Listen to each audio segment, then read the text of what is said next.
Cory, how'd you feel about PJ's performance? I know you guys kind of moved guys around a little bit in the secondary, but he looked like he had a good showing.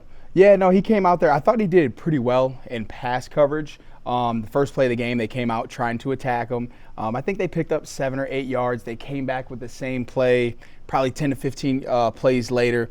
Broke it up, you know what I mean? So just seeing that improvement there. They came out challenging him with an out and up downfield, had perfect, good technique down there. So when you saw him in coverage, I thought he played really well. Some things still, tackling angles we want to clean up, and we've been on him about today. Getting off the practice field just a little bit tighter and taking some more shots in that. But I thought he went out there. I thought he executed the game plan well. I thought he flew around. I thought he played a good game on Saturday. I thought he did a good job. The choice to play PJ more this week, is that matchup based? Did you want to get a little bit more speed on the field, or was it just him having a better week in practice? Yeah, it's just like everything, you know. Like we said at the beginning of the year, like we have guys. You're not going to see the same guys starting every single week. Like at the end of the day, you have to come out there. You have to compete on the field, off the field. Like it's a competitive battle to be out there. So I mean, I don't know who the two are going to be this week. You know what I mean? Like those guys are rotating right now, and we'll see who comes out doing the best. Throughout these 3-4 practices this week. But I thought he did have a good practice last week. I thought he broke up a lot of footballs. He got his hands on a lot of footballs last week during practice. And, you know, there are certain things, like as we do matchups and stuff like that, things that may favor PJ and Vaughn out there together, or may favor Donovan and Javon out there, or whatever it may be, or PJ and Donovan, you know. So a lot of things will be matchup based, and how they practice as well, because you got to come out and practice, put your head down and practice every single day and every single week. With his personality. Matt was saying that. Jeff. Was saying that PJ has a lot of energy, brings a lot of. Maybe what Gary was about to ask, personality. How would you describe what it's like to be around him? You guys are at practice every day, right? So yeah, PJ's a big personality. He's got a lot of energy, and even as you saw it against Virginia Tech the week before, I think he played 41 snaps against Virginia Tech. He came off the bench, and you know when he went out there against those guys, like you could feel he got the defense going a little bit. So he does have a big personality, and you know just like everything, you know last year he had some of those penalties from being emotional, but I don't think he's being emotional right now. I think he shows his passion. I think he flies around, and I think he's keeping everything under control while he's out there moving on to the next play and not getting caught up in nonsense. But he has a big personality. Kid loves football. He loves, you know, everything about the game, you know, putting in the work film-wise, extra work off the field, whatever it may be. So you got to love that about him. What do you like? What's he like in your meetings? He's good. He's good. He's attentive. You know, as we go in there, game plan wise, we'll send out stuff the night before of what we do. Monday night, I'll send it out to those guys, and you know, he's in here early this morning and at breakfast, sitting there just double checking, going through the game plan. So in meetings, he's good. You know, good questions, all that stuff. So yeah, no complaints in there. Pat said that PJ might have gotten a little bit down on himself after that Cincinnati game. What did it take to get him back up and confident in himself? Yeah, I think, you know, as you look at that, you know, he was the starter going into the game. Then as we closed the game out, he didn't finish the game. So I think for him, you know, he just knew he had to keep working to stay out there. Then I think was West Virginia the next game. I don't think he played. And there was a little bit of an injury there as well.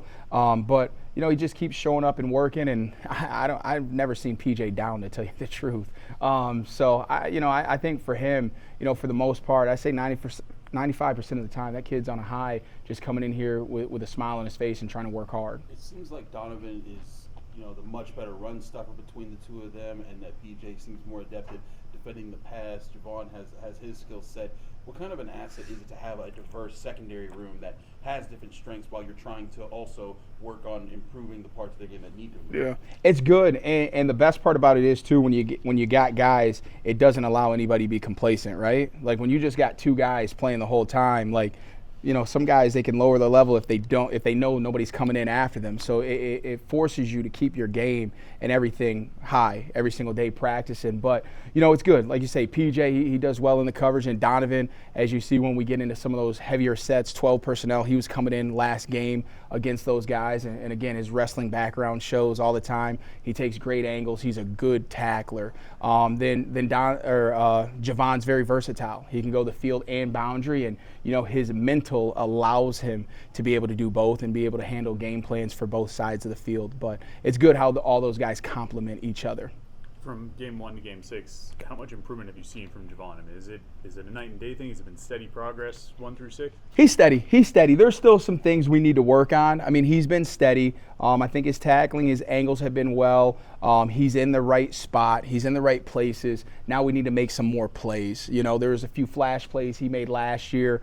You know, there's one last game we wish you could go back on there where he was a free player and shot to the middle of the field and he's 2 yards late. You know what I mean? We got to get that interception. Or the last, what was it? The post that we had against Virginia Tech that went through his hands. So, you know, he's in the right spots, okay? He's making good plays. We want great plays, all right? We got to make those great plays, and we're just a yard short right now. So, you know, he's doing everything he can to get better at that too.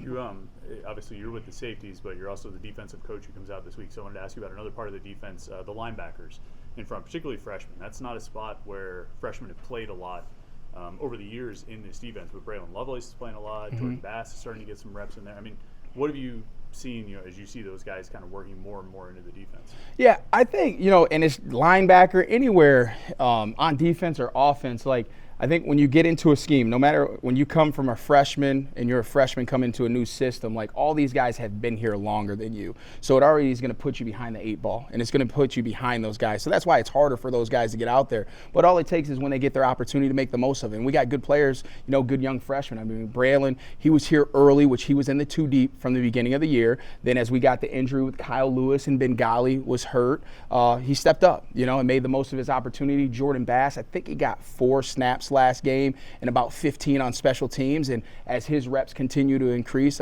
you'll see some good plays made out of him. It's not a lack of talent or ability by any means. It's a lack of reps. So as those guys get those rep counts and increase those, you'll see their play and overall play increase as well. What kind of challenge does this offense that Wake Forest run pose to your unit? You know, it's good. RPOs, So it forces one-on-ones. You know, I call it fast break basketball. It's just one-on-ones on the perimeter and that. So we got to have good eye discipline. Our eyes down, chin down, all that. Have good eye discipline, not seeing too much in the backfield and everything. And we got to make plays in space. We got to tackle in space and we got to tackle well.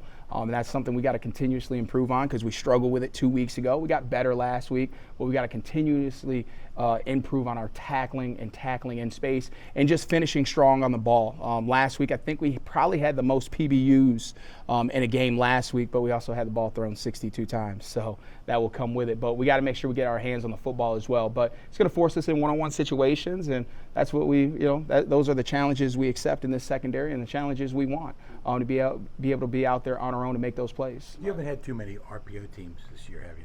No, not true RPO teams. You see RPO teams, but not guys that truly line up and practice it and are good at it, and you'll see multiple different RPO routes.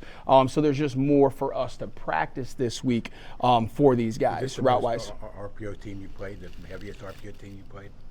This year, yes, absolutely. This year by far. In the past, when you guys have played RPO teams, you guys coached your players to still play fast and not get caught up trying to do extra things. How do you feel like the progress you've made with a lot of the newer guys that are in this defense to play that style of football against a team like this? Yeah, I mean, at the end of the day, it's just like, option football. You got to do your job and you got to do your piece. And that's in it doesn't matter if you line up against two-back pro power stuff that we saw last week. There's a certain piece of the puzzle that you fit into in every single play. And you just got to do your piece. So it's not going to change, be an RPO or not, and you still got to play fast and understand where you fit in the scheme.